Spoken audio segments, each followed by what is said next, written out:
Hello, నేను మీ మీనాను, బోరుబావికి బలైన చిన్నారిని. నన్ను కాపాడాలంటూ మీరు ప్రార్థించినందుకు థ్యాంక్స్. కానీ నేను ప్రాణాలతో బయటకు రాలేకపోయాను. బోరుబావిలో నుంచి మీకు కనపడనంత, మీ పిలుపుకు వినపడనంత దూరంగా వెళ్ళిపోయా. ఇప్పుడు దేవుడి దగ్గర నుంచి మాట్లాడుతున్నా.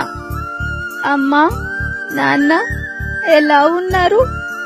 నేను లేనని, దూరమయ్యానని బాధపడుతున్నారా?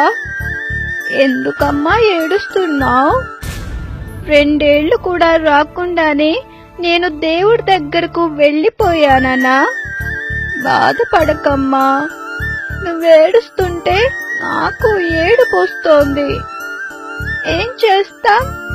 ఎవరి నిర్లక్ష్యానికో నేను బలైపోయా.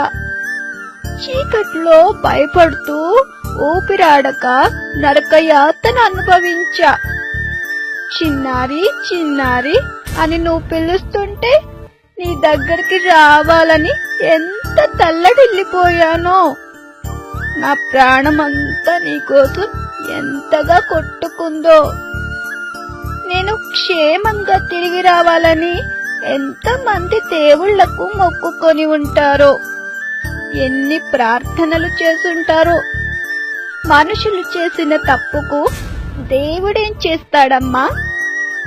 బోరుబావి దగ్గరకు వెళ్ళొద్దని ఎందుకు చెప్పలేదమ్మా? చిన్నారి అని అప్పుడే ఒక్కసారి పిలుచుంటే ఇప్పుడు మీ ఒళ్ళో ఆడుకుంటూ ఉండేదాన్ని.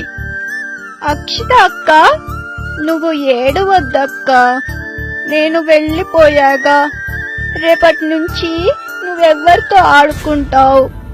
నేను దూరం అయ్యానని బాధపడకుండా అమ్మా నాన్నకి నేను లేని లోటు నువ్వే తీర్చాలి. చివరిగా అందరికీ ఒక మాట చెప్తున్నా. ఆంటీ, అంకుల్, మీ పిల్లలు జాగ్రత్త. నాలా మరెవరు బోరు బావులకు బలి కాకూడదు. మరెవరు మా అమ్మా నాన్నలా బాధపడకూడదు. నోరు తెరిచిన బోరు బావులను మూసేయండి. నాలాంటి పిల్లల ప్రాణాలను కాపాడండి. మీ చిన్నారి మీనా.